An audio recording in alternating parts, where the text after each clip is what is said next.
Hello guys, how are you. The radiant study में आपका स्वागत है। I am Shravan Prajapati.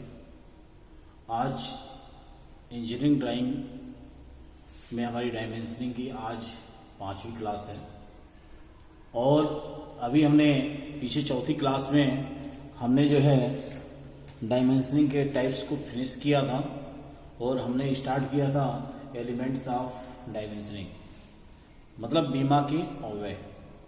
तो आज उसको हम आगे बढ़ाते हैं, उसको कंटिन्यू करते हैं उस वीडियो को और ये समझते हैं कि क्या है एलिमेंट्स ऑफ डायमेंशनिंग। आप वीडियो को ज़्यादा से ज़्यादा शेयर करो, लाइक करो, सब्सक्राइब करो और बेल आइकन पे जरूर प्रेस करना, जिससे आपकी अगली नोटिफिकेशन जरूर मिले। ओके गाइज, तो आज हम पढ़ेंगे। आज बहुत ही इम्पोर्टेंट सेशन है और काफ़ी ध्यान से देखना। आप नोट्स जरूर बनाना, क्योंकि नोट्स बनाना बहुत जरूरी है। अगर आप नोट्स नहीं बनाओगे तो पढ़ाई को कंप्लीट नहीं कर सकते। ठीक है गाइज, तो आज हमारा जो है, आज हम पढ़ेंगे एली, साफ लिखते हैं थोड़ा सा, एलिमेंट्स ऑफ डायमेंशनिंग, अर्थात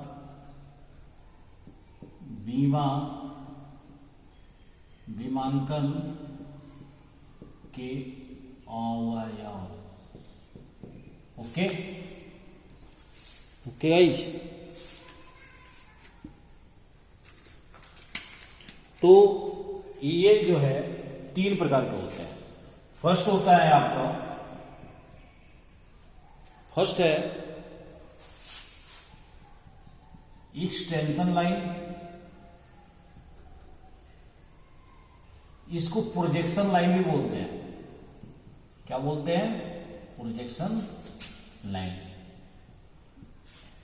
ठीक है, इसकी हिंदी है विस्तार रेखा या प्रसार रेखा। क्या होती है? विस्तार रेखा या प्रसार रेखा। दूसरा है आपका डायमेंशन लाइन, अर्थात विमांकन रेखा। आपको पता ही है। पांचवा है लीडर लाइन। ठीक है, देखो leader line as a technically word है, तो आप हिंदी वर्जन की भी बुक में देखोगे तो लीडर लाइन ही दिया रहता है, तो आप उसमें घबराओ नहीं। ठीक है, देखो एक्सटेंशन और प्रोजेक्शन लाइन क्या होता है। जैसे मान लो, समझने की कोशिश करना, ये कोई हमने ड्राइंग पे कोई वस्तु बना लिया, कोई भी हमने ड्राइंग पे बना लिया। अगर यहां पे कोई सर्किल है, ओके, क्या है? कोई सर्किल है। अगर मान लो ये जो ऑब्जेक्ट है, इस ऑब्जेक्ट की जो लंबाई है, हमने कितना विमांकन कर दिया? सपोज दैट इसकी जो बीमा है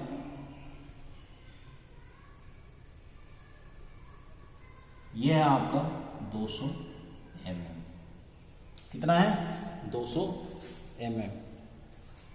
अगर हमें इसकी बीमा, इसका प्रोजेक्शन निकालना हो तो जाहिर सी बात है हम सेंटर से निकालेंगे, या सेंटर से ले लो या यहां से ले लो। तो हम क्या करेंगे? ठीक यहां से हम क्या करेंगे? प्रोजेक्शन लाइन करके हम यहां से इस पे लिख देंगे, चाहे जितना भी हो। अगर मान लो ये हमारा प्रोजेक्शन कितना क्या है, सपोज दैट 20 mm।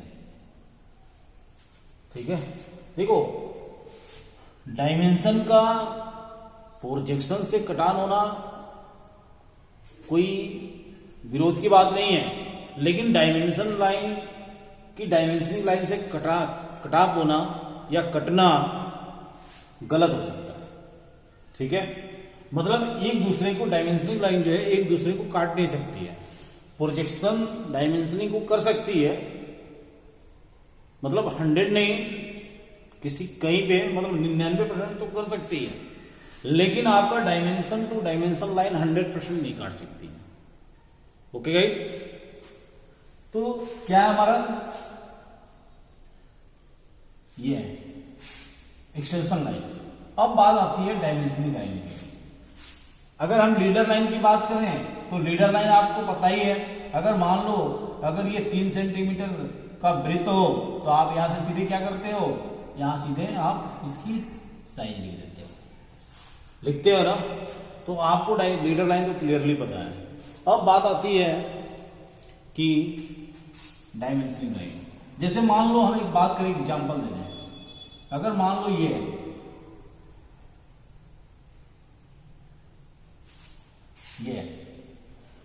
ठीक है, हमने इसकी डायमेंशनिंग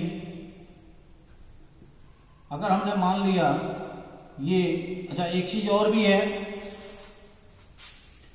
कि ध्यान रखना, जो ऑब्जेक्ट लाइन है, ऑब्जेक्ट लाइन डायमेंशन लाइन को नहीं काटती है। ठीक है, हमने क्या किया, अगर यहां पर हमने लिख दिया 20 mm, ठीक है 20 mm लिख दिया। अगर हमें इसकी डिस्टेंस लेनी हो तो हम डायमेंशनिंग लाइन को ऐसे नहीं दर्शा सकते। क्यों? क्योंकि यहां पे काट रही है, यहां पे गलत हो जाएगा, यहां पे क्या होगा, गलत हो जाएगा। मैं आगे बताऊंगा इसको कैसे कर सकते हैं। ठीक है जी, तो डायमेंशनिंग लाइन क्या हो सकता है, ये डायमेंशनिंग लाइन है।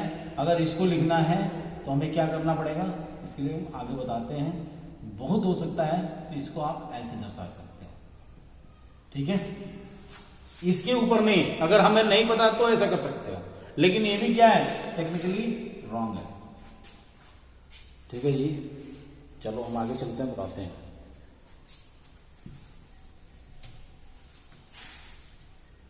ठीक है, तो आगे हमारा जो है, कुछ हम पहले एरो के बारे में जान लेते हैं कि हमारे एरो कितने कैसे होते हैं, कौन सा हमें यूज करना चाहिए।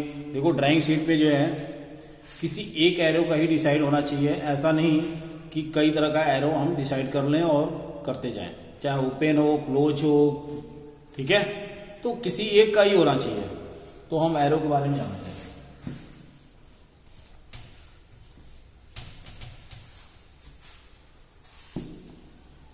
ठीक है जी, चलो जैसे मान लो हमने ड्राइंग शीट पे कोई एक ऑब्जेक्ट बना दिया, ठीक है, और हमें इसको जो है किसी एरो से दर्शाना है। ठीक है, तो ये क्या है, ये ओपन है। ठीक है, ये क्या है, क्लोज है।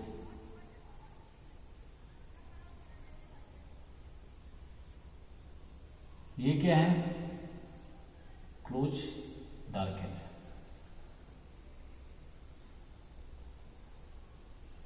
ठीक है, ओके गाइस,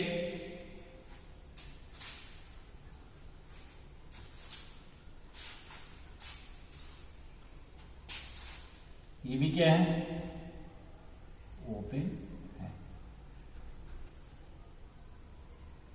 ठीक है, ये जो एरो, एक एरो ये होता है जो ऑब्लिक टाइप का होता है।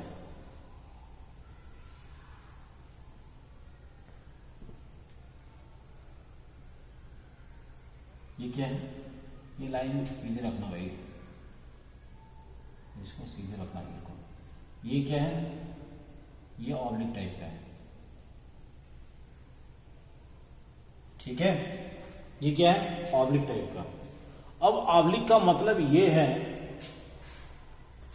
शॉर्ट, छोटा, जहां पे छोटे की जरूरत, जहां छोटे हमें साइज देनी होती है वहां पे इसकी जरूरत पड़ती है। मैं बताऊंगा इसकी जरूरत कैसे पड़ेगी, अभी एग्जांपल से कुछ हम फिगर के माध्यम से बताएंगे आप लोगों को। ठीक है, इसका जो ये जो बीच का एंगल होता है इनके, सपोज दैट मान लो इसके बीच का एंगल कितना है, अल्फा। कितना भाई, अल्फा। मतलब अल्फा क्या है, 15 डिग्री से लेके 90 डिग्री तक होते हैं इनके बीच का एंगल। ठीक है, इनके बीच का जो डिग्री होता है क्या होता है, 15 से 90 डिग्री के बीच होता है।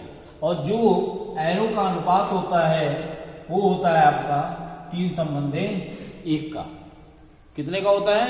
3 संबंधे 1 का होता है, अर्थात 3:1। ओके गाइस, मतलब ये जो होती है 3 mm और ये क्या होती है 1 mm। ठीक है, 3 और 1 का रेशियो होता है।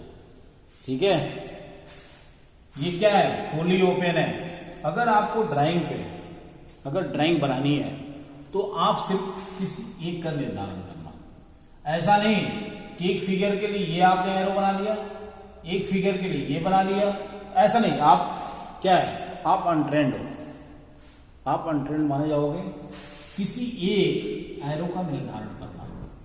ठीक है जी, हम ऐसा नहीं कि एक ड्राइंग शीट पे कई एरो का या डायमेंशनिंग का हम निर्धारण कर लिए तो हमारा गलत हो जाएगा। ओके गाइस, तो इसमें से हम किसी एक का ही निर्धारण करेंगे। अच्छा, एक चीज और भी है, ध्यान रखना। जैसे मान लो ये ऑब्जेक्ट है, जैसे मान लो ये आपका ऑब्जेक्ट है, मान लो कुछ ऑब्जेक्ट ऐसे है, कुछ ऑब्जेक्ट आपका यूं ऐसे है, आपने ऐसे बना दिया। ठीक है, जो इसकी लंबाई है वो आपका 100 mm है, और ये जो है ये डिस्टेंस ये आपका जो है कितना है? 10 mm। तो एक चीज ध्यान रखना, मैं इसलिए बनाया हूं, जो ऑब्जेक्ट लाइन होती है, ऑब्जेक्ट मतलब जो वस्तु की लाइन होती है वो, और जो डायमेंशन की लाइन होती है उनके बीच की जो गैप होता है वो होता है 10 mm। फिर से सुन लो मैं क्या कर रहा हूं। जो ऑब्जेक्ट लाइन है, ऑब्जेक्ट लाइन और डायमेंशन लाइन की जो बीच की डिस्टेंस 10 mm की होनी चाहिए। अर्थात कहने का मतलब ये है, अगर मान लो ये नहीं होता, ये ऑब्जेक्ट लाइन हो गया, ये भी मान लो नहीं होता, चलो इसको आप भूल जाओ। सपोज दैट मान लो ये पूरा होता, अगर मुझे इसकी साइज दर्शानी होती तो हम डायमेंशन लाइन खींचते ना, इसकी साइज दर्शाते। तो इन दोनों के बीच की जो डिस्टेंस होनी चाहिए कितनी होनी चाहिए? 10 mm। अर्थात ऑब्जेक्ट लाइन से डायमेंशन लाइन के बीच की दूरी कितनी होनी चाहिए? 10 mm। ध्यान रखना इस चीज का बड़ी क्लियरली। ठीक है, अब देखो ये हो गया। अब बात आती है इस पे। ठीक है, तो यहां पे हमने क्या किया? 10 mm कर दिया। अब एक डायमेंशन लाइन ये होगी, लेकिन 2 डायमेंशन लाइन के बीच में कितना डिस्टेंस होना चाहिए? वो होना चाहिए 7 mm से कितना होना चाहिए? 10 mm। 2 डायमेंशनल लाइन के बीच का डिस्टेंस होना चाहिए 7 mm से 10 mm।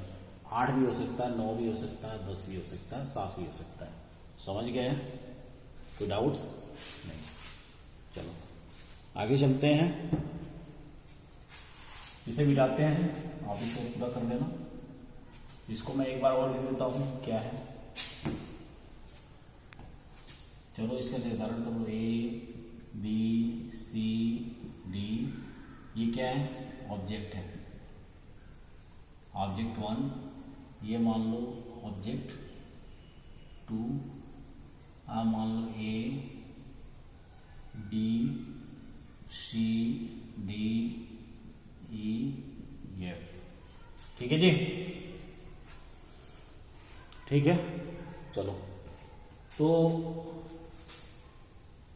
इसको मैं इधर ले लेता हूं। मान लो यही एंगल है, अल्फा इक्वल टू 15 डिग्री से 90 डिग्री। ठीक है, मैंने यहां क्या बताया? ऑब्जेक्ट लाइन से डायमेंशन लाइन के बीच की दूरी कितनी होनी चाहिए? 10 mm। दूसरा है डायमेंशन टू डायमेंशन के बीच की दूरी कितनी होनी चाहिए? 7 mm से 10 mm। ठीक है, 7 भी हो सकता है, 8 भी हो सकता है, 9 भी हो सकता है, 10 भी हो सकता है। इसमें कोई परेशानी की चीज नहीं है। आप कोई सा भी देख लो, चाहे जो भी है, आप इसे भी देख लो, ऑब्जेक्ट लाइन को, ऑब्जेक्ट को, तो ये क्लियर होना चाहिए। ठीक है जी, चलते हैं हम आगे। मिटा दें।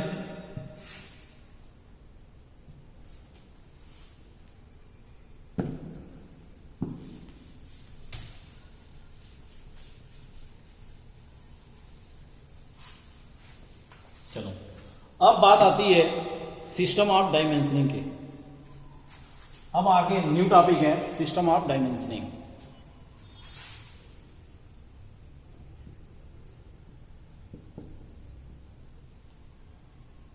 System of dimensioning. Okay guys, जो सिस्टम ऑफ डायमेंशनिंग है वो जो है कई प्रकार के हैं, लेकिन हम पहले 4 प्रकार को जानते हैं। पहला है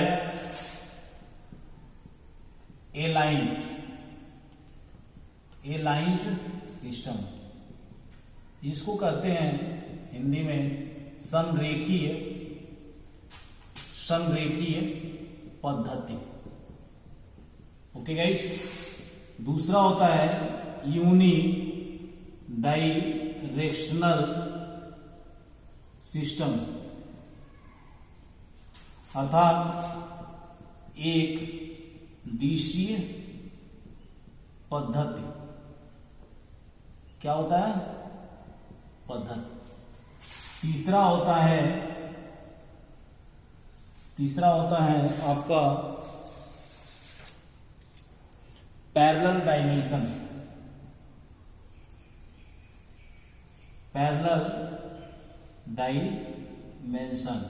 अर्थात समानांतर बीमा। ठीक है।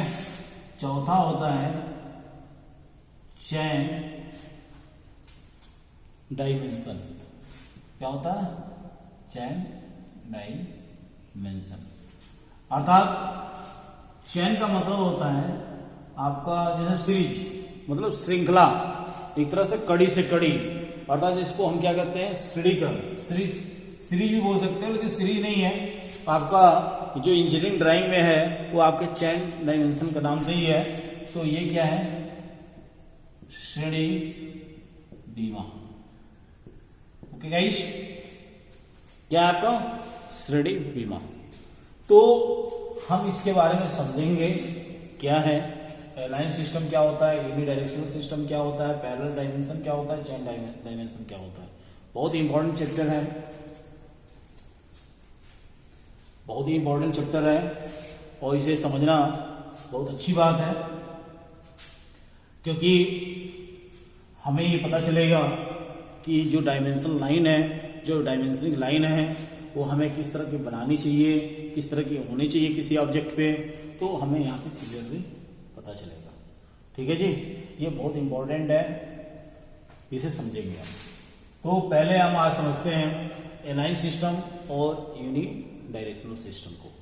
ओके गाइस, इसके बाद जो है हम पैरेलल डायमेंशन की बात करेंगे, चैन डायमेंशन की बात करेंगे। तो पहले हम एक एक करके सीखते हैं।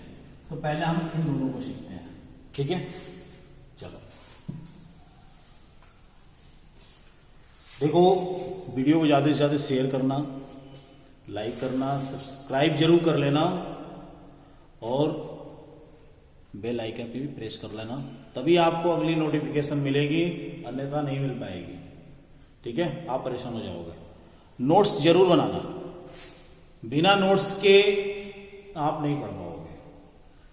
नहीं समझ में आती है आप कमेंट बॉक्स में जरूर लिखना, और वीडियो को बार बार देखोगे तो ज्यादा समझ में आएगा। ठीक है, और देखो बिना समझे नोट्स नहीं बन पाएगा, समझना जरूरी है। ठीक है, देखो, आज की डेट में बिना पढ़ाई का कुछ भी संभव नहीं है। ओके गाइस, अगर संभव है तो पढ़ना जरूरी है। बेहतरीन जिंदगी लेनी है तो पढ़ाई जरूरी है, अन्यथा हम बिना पढ़े एक अपनी जो अच्छी लाइफ स्टाइल है वो नहीं जी सकते। या तो बहुत अच्छे बिजनेसमैन बन जाओ, या तो पढ़ के कुछ कर जाओ, दो में से एक ही हो सकता है। आप चाहोगे कि हम पढ़े भी ना और कोई ऐसा कार्य भी ना करें और बहुत बड़ी सफलता मिल जाए, तो ये बड़ी मुश्किल है। कहीं ना कहीं आपको इन्वेस्ट करना पड़ेगा।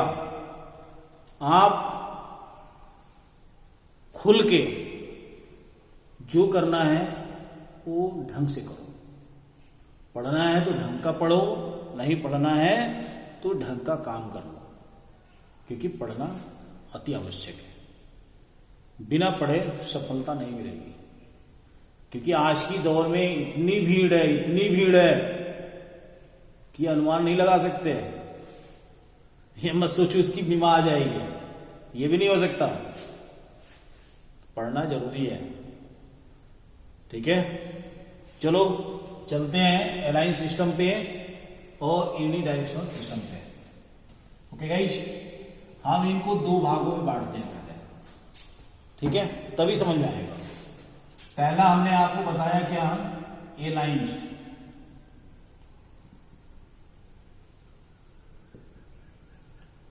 और दूसरा हमने क्या बताया, unidirectional system. Okay guys, समझ में आ गया। मतलब क्या है, संरेखीय पद्धति, ठीक है। और ये क्या है, एक दिशीय। एक दिशी का मतलब होता है एक दिशा में। क्या होता है, एक दिशा में।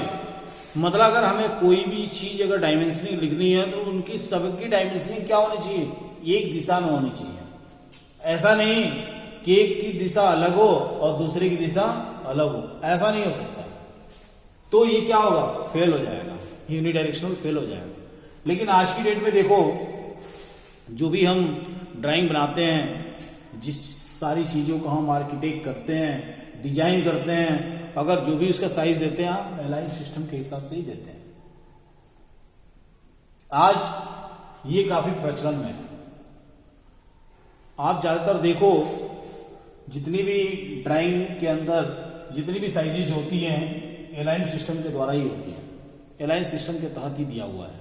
तो इसलिए हमें दोनों को समझना जरूरी है। और आपको ज्यादातर जो हमने चार बताया था, अलाइन सिस्टम, यूनिडायरेक्शनल, तीसरा हमने जो बताया आपका पैरेलल, चौथा बताया चैन, इन चार काफी है, ठीक है। इन चार से हमारी जितनी सारी चीजें हैं वो सब मिल जाएंगी, ठीक है। तो बात आती है संरेखी पद्धति की। तो हम बात करते हैं किसकी, संरेखी पद्धति की, ठीक है गाइस। जैसे मान लो हमने कोई ऑब्जेक्ट ले लिया,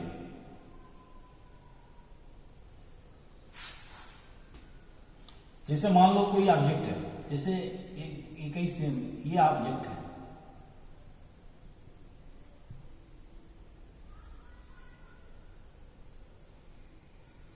ठीक है।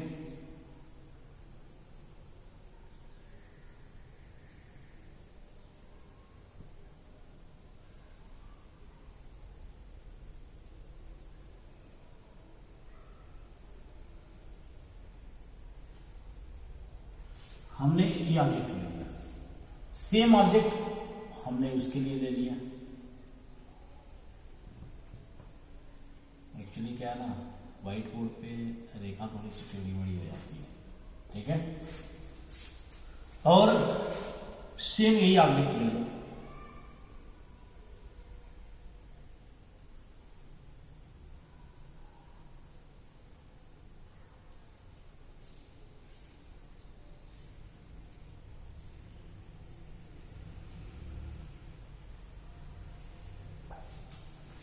ठीक है, हमने क्या किया, सेम ऑब्जेक्ट लिया।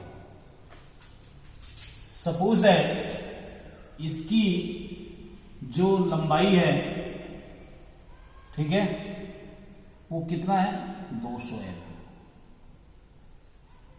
यहां से यहां के बीच की दूरी मान लो आप 15 mm, और चौड़ाई कितनी हो गई, चौड़ाई मान लो आप 150 mm, और जो इसकी हाइट है वो आप मान लो 10 mm। सेम मैंने इसका बनाया, ये भी यही बना है, कोई दिक्कत वाली बात तो नहीं है ना। अब देखो हम एलाइन सिस्टम में हम कैसे इस साइज की विमांकन करते हैं, हमें इसकी बीमा कैसे निर्धारित करनी है। हम कौन सा एरो लेंगे, सिर्फ किसी एक एरो को ही लेना है। हमने क्या कहा, किसी भी ड्राइंग शीट पे सिर्फ एक एरो को ही लेके चलना है, ठीक है। ऐसा नहीं कि हम अब हर साइज में जो है अलग अलग एरो ले लें, तो गलत हो जाएगा, देखने में भी सही नहीं लगेगा, भद्दा लगेगा, खराब लगेगा, खुद को ही खराब लगेगा, तो एग्जामिनर तो खराब घोषित कर ही देगा, ठीक है। सेम साइज इसकी भी है, इस ऑब्जेक्ट की भी है। सपोज दैट हम बिल्कुल हुबहू सेम है, साइज भी सेम है। अब देखो कैसे निर्धारण करते हैं। अब हमने 150 तो ये ले लिया, 10 ये, 15 ये, 200 ये। अब मैंने क्या बोला था, एक चीज, जो ऑब्जेक्ट से डायमेंशन की जो बीच की दूरी होती है डायमेंशनिंग करते समय, वो 10 mm होना चाहिए, और डायमेंशन से डायमेंशन की क्या होनी चाहिए, 7 से 10 होनी चाहिए। पक्की बात है ना। चलो ध्यान रखना इस साइज का, ठीक है। अब देखो, अब मैंने इसे मिटा रहा हूं।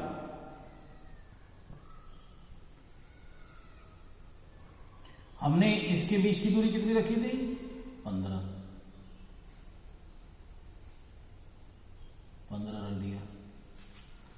इसके बीच की दूरी हमने कितनी रखी थी, 200। सीधा करना भाई, बिल्कुल सीधा स्ट्रेट बनाना, सब टेढ़ी मेढ़ी नहीं होनी चाहिए। 200 mm। देखो ड्राइंग में जो है जितनी भी सारी डायमेंशन होता है, जितनी भी साइज होती है, ऑल डायमेंशन इन mm में होता है। ऑल साइज किस में होती है, mm में होती है। अगर वो दिया हुआ है सेंटीमीटर मीटर तो अलग की बात है, लेकिन हम अपने तरफ से क्या है, अगर कहीं नहीं दिया हो, 200 ही लिखा है, तो आप इसको mm मान के चलना, ऐसा नहीं सेंटीमीटर मान लेना, ठीक है। अब देखो यहां पे हमने क्या कहा था, ये 10,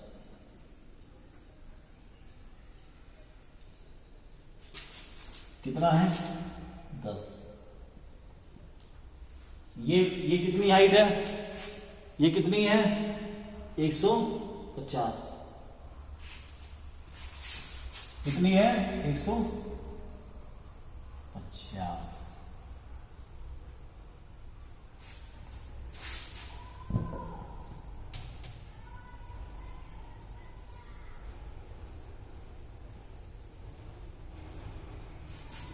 संरेखी का मतलब होता है एक ही रेखा पर आप ये देखो, हमने क्या किया, जितनी भी डायमेंशन हमने साइज दिया, डायमेंशन लाइन के ऊपर हमने क्या किया, इनके साइज को लिखा हुआ है। मतलब क्या है, इनकी जो क्या है, रेखी के ऊपर साइज दिया हुआ है ना।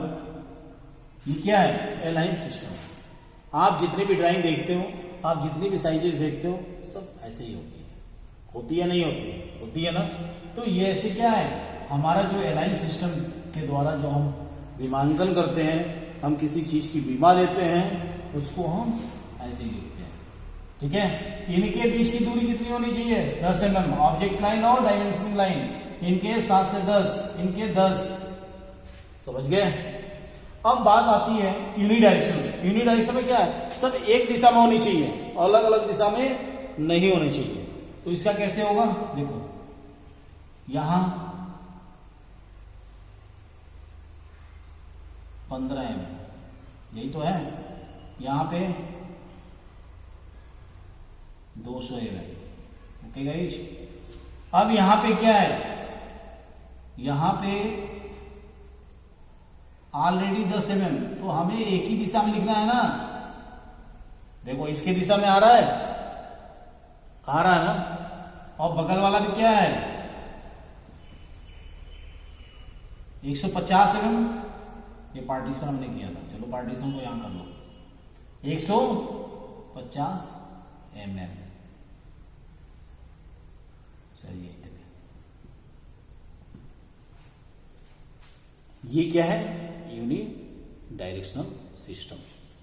आया समझ में। तो संरेखी में क्या है, आपका एक ही दिशा में हुआ, और यूनि डायरेक्शनल क्या हुआ, एक ही दिशा में हुआ। ये एक ही रेखा के ऊपर, मतलब रेखा के ऊपर हुआ। ठीक है जी, आई बात समझ में। देखो वीडियो को ज्यादा से ज्यादा शेयर करना, सब्सक्राइब जरूर कर लेना, लाइक भी करना, बेल आइकन को प्रेस करना। ठीक है जी, तो आपको समझ में आया। ठीक है, तो ये आपका संरेखी पद्धति है, और ये आपका एक दिशी पद्धति है। ठीक है, आप इसकी एक स्क्रीनशॉट ले लो, नोट्स को जरूर बनाना, और वीडियो को जहां समझ में नहीं आया बार बार देखना, क्योंकि वीडियो तो आप ही के पास रहेगी। ठीक है जी, नोट्स जरूर बनाना। ठीक है, ओके गाइस, फिर से मिलते हैं हम आगे इसके तीसरे और चौथे पार्ट को लेके अगली वीडियो में। तब तक के लिए धन्यवाद, और आप वीडियो को जरूर देखना। ठीक है।